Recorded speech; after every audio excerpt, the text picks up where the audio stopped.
to Liz's book review. Wah, wah, wah, wah. We're going to review Delicate Condition by Danielle Valentine. I really liked this book. This had a really good dedication, so I'm going to read it. For everyone who's experienced pregnancy, child loss, infertility, or labor, and for the people who believed them when they said it hurt.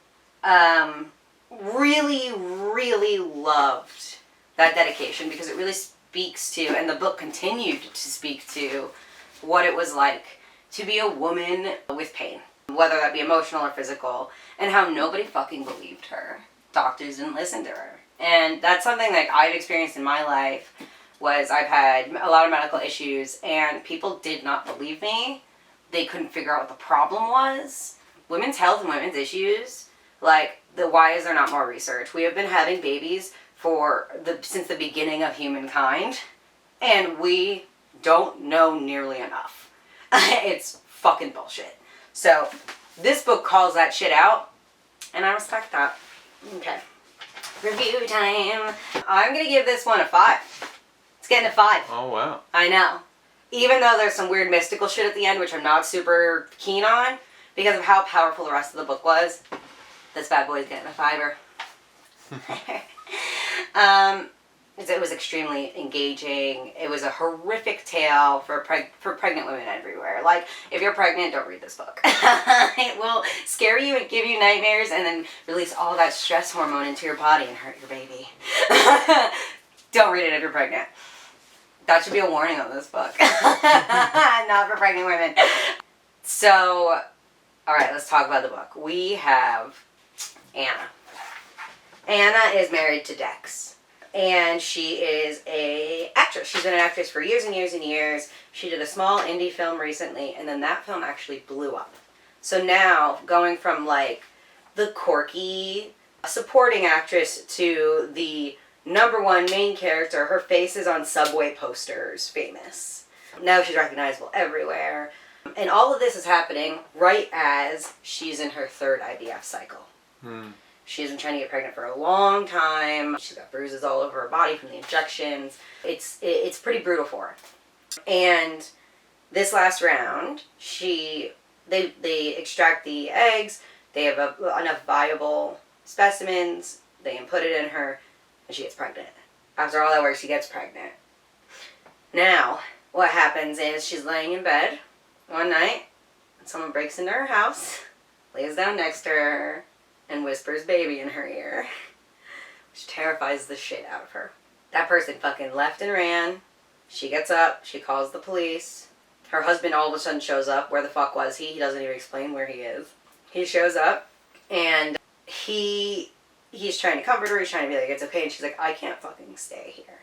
She's like, I can't stay here. So they go to his business partner / best friend's Hampton house. It's the winter, so it's fucking dead. Nobody's there. And they're just going to stay in this house because they need to get away from people because she's so famous. She gets death threats online sometimes. Like, people say nasty things about her sometimes. As much as there's the hate, there's the love too, right? That's part of, like, the fame.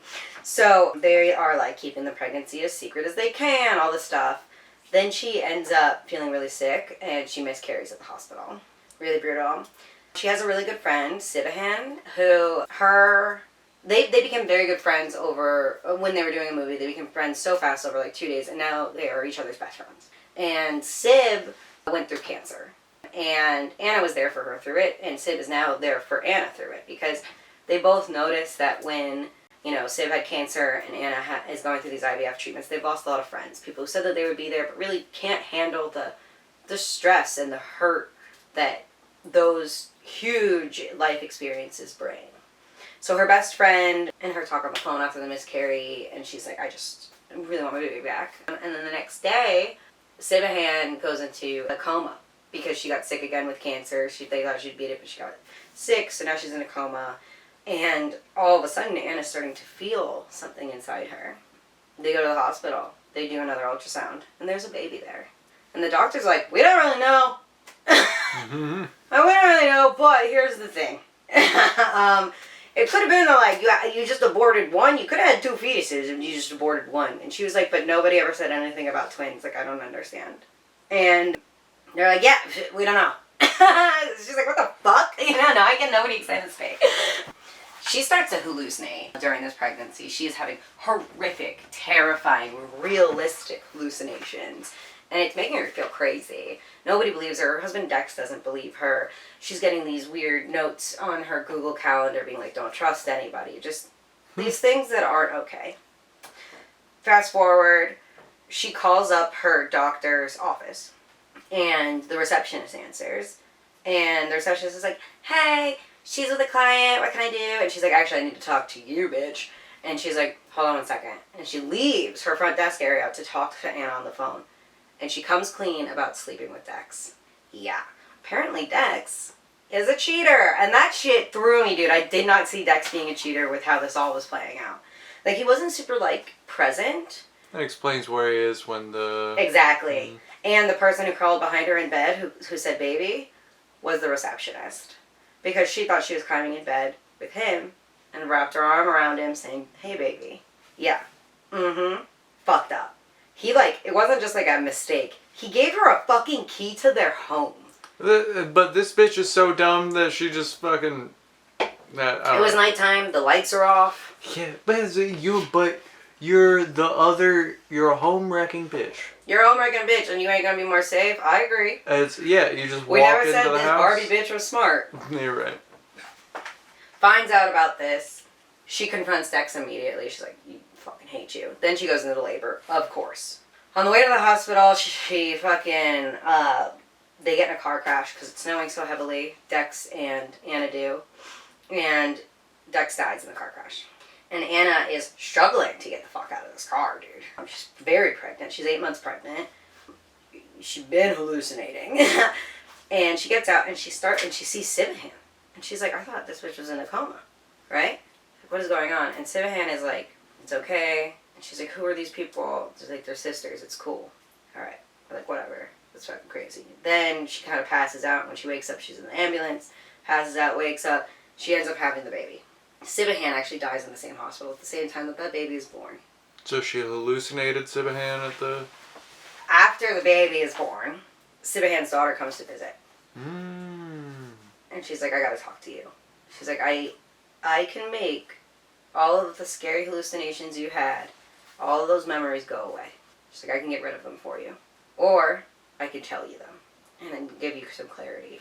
And Anna thinks about it. She's like, yeah, tell me. Just tell me what's up. Turns out Sivahan's a fucking witch. And they're in a fucking coven. And Sivahan, because her earthly body was dying, needed to find a new baby to get transferred into so her soul could keep going on. Yep. It's a little creepy. Super creepy. However, when she miscarried, she did actually miscarry, and Sivahan did a spell without consulting the rest of the coven to bring that dead baby back to life. Got a zombie baby in her belly. Right? And the other witches in the coven tried to, like, set it up so, like, she wouldn't have bad hallucinations, but she kept accidentally, without her knowledge, interfering with the spells. And it was causing her to have these horrific hallucinations. Right. Gotcha. And they say when she's laying outside of the fucked up car and the witches are with her, they're like, bringing something back from the dead, we can't guarantee what it's going to be like. She's like, but if we transfer Sivahan's soul into it, we can guarantee that that child will be okay. So she agrees to it. Sivahan dies in that hospital, the baby is born, and that baby is its own person, but also has the soul in it. Very creepy. Yep. And then the book ends from the perspective of a new woman, way far in the future, and Anna had a very successful career, turned director, her daughter is now an actress, named Sivahan, and she's trying to write a movie about infertility. So she goes to a support group and she starts talking to this girl. And I have a feeling that it's actually because Anna is ready to have her soul transferred. Anyways, super weird book. Once it wraps up at the end, all of the weird bullshit throughout makes sense. Gotcha. And, because of the way it's written, it feels real. You know? I'm not really into the mystical, magical Wonderland world bullshit. This had me like witches a little bit. Yeah. Had me like the witches. I fucked with it. I thought it was a fun end. I will say, magic is against the cardinal rule of mystery. But even still, it was so beautifully written, I'll still give it a 5. Thank you for coming to Liz's book review. Wow, wow, wow, wow, wow.